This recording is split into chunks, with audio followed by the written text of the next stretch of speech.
Good morning, y'all. Uh, it's Cynthia. I know, you know who it is.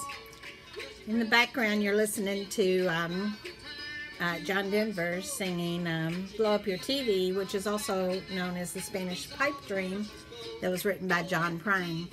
And I sort of wrote a little blog post about my music. So it's not my music, it's sort of like my soundtrack. So I want you to know that I got a turntable for Christmas. And I don't know about you, but we used to call them record players. We had a stereo when I was in high school. It was a big old console stereo. My sister had a record player. So sometimes she would let me play my singles on it. You remember the little bitty singles? Most of the time I tried to play those on the stereo, but that was a little tricky because it didn't really have that adapter, you know, for the middle. But anyway, so when I started babysitting and having my own money, I would buy albums. And I'm sure that my first album was Donny Osmond or the Osmond Brothers or maybe the Jackson 5. Now, Donnie didn't know this, but he was going to marry me. It didn't matter that he was Mormon and I was Catholic. He was going to fall in love with me, and we were going to marry and have lots of kids. But if that didn't work, then I would settle for Michael Jackson. Daddy wouldn't have liked that, but times were definitely changing. So, as it turned out, I didn't marry either one of them. So, when I got into high school, I fell in love with John Denver. You hear it? I was more in love with his music and his lyrics. I think I just wanted to be him. I wanted to play the guitar like he did. I wanted my hair to do what his hair did. You know, my hair never is done. I even went so far as to buy a braided leather belt that I think I still have with a Raggedy Andy belt buckle. Now, that's a story that I'll have to tell you at a different day. But at that same shop, I spent $50, which was a huge amount in the 70s for a teenager, for a leather cowboy hat. I think I still have that too, but I wouldn't have a clue where it is. My sister bought a guitar and she took lessons. And she was taking lessons where she would learn each note, you know, and I was just wanting to strum. I just wanted to learn how to play and to just strum. But you know, John Denver picked, so I wouldn't have really been him, but that didn't matter. I just wanted to play. So for my birthday one year, my mother bought me an auto harp. I don't know where I came up with that, but she bought it for me. And I bought John Denver songbooks. And with the auto harp, I was able to strum the chords, so I could play while I sang. And I know that that was not the way that John Denver played or looked, but that was what I could do. And I never learned to play the guitar or the piano for that matter.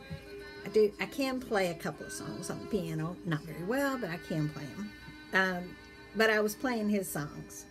And Lord knows I was already singing all of his songs because I knew them all by heart. Sometimes when we would go for long drives, when I was growing up, Daddy would sing along with the radio. We would all sing too if it was a song we knew. I got to where I would sing John Denver songs in the car too. I had my own little set. Daddy usually sang Merle Haggard or Marty Robbins or Johnny Cash. And sometimes we would sing Loretta Lynn or Tammy Wynette for Mom. Mom couldn't sing. And I love those family sing-alongs. When I got to driving myself, I would sing the songs that I wanted. And I always just loved doing that. Through the years, that would serve me well. Even today, I'll start singing while I'm driving if I get sleepy. And then there are some songs that you have to sing when you see a sign. For instance, if I see the Muhlenberg County sign, I have to sing Paradise. And I call it Muhlenberg County, but it's actually Paradise, and it was written by John Prine. I never knew that until, like, not very long ago. But but it was done by John Prine. So, and that always leads into a set.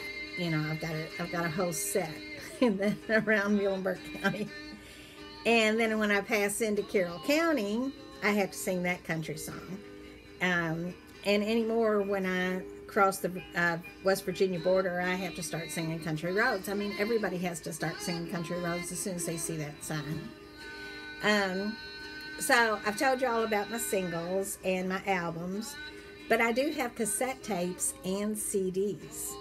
I don't mind spending my money on music because it brings me so much pleasure.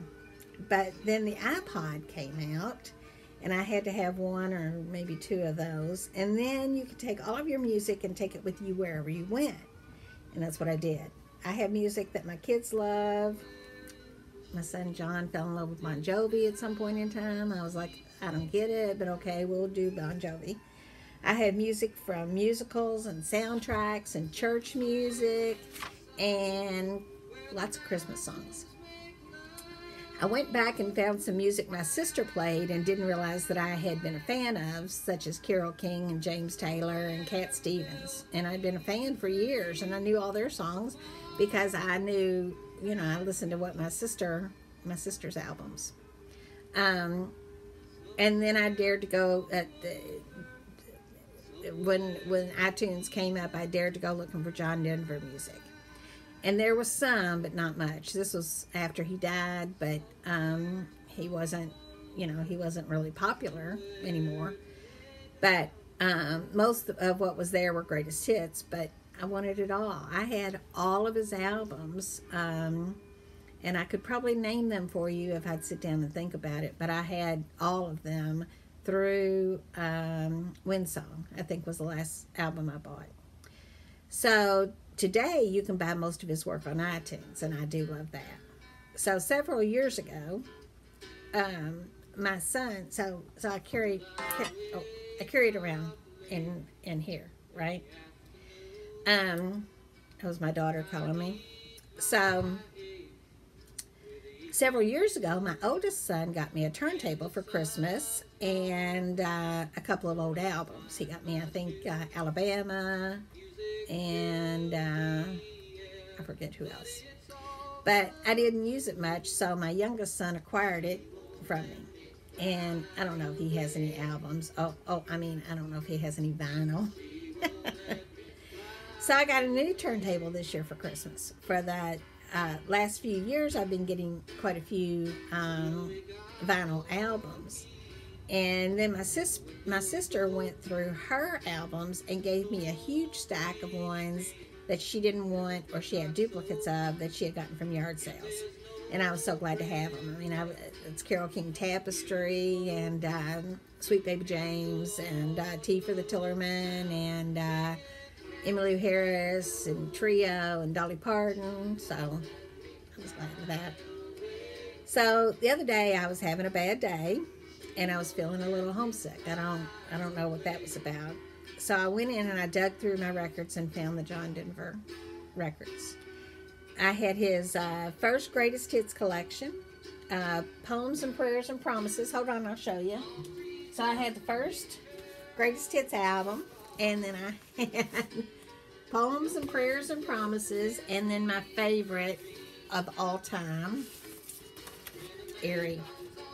Best album ever. If you ever get a chance to listen to it, listen to it. It's got the best songs on it, and it just makes you feel good. So I sat down and I played them, and when somebody came around and wanted to talk to me about something, I just turned the music up. It was sort of like I wanted to get lost in the music, and so that's what I did. So that's just my little tidbit. I've got a whole soundtrack of my life that when I die, y'all going to have to listen to for a long time. So, but I appreciate y'all listening to my little story. And if you don't mind, if you'll subscribe to this or subscribe to my blog, which is faithfarmfamily.com. All one word. Okay. All right. See you later. Bye.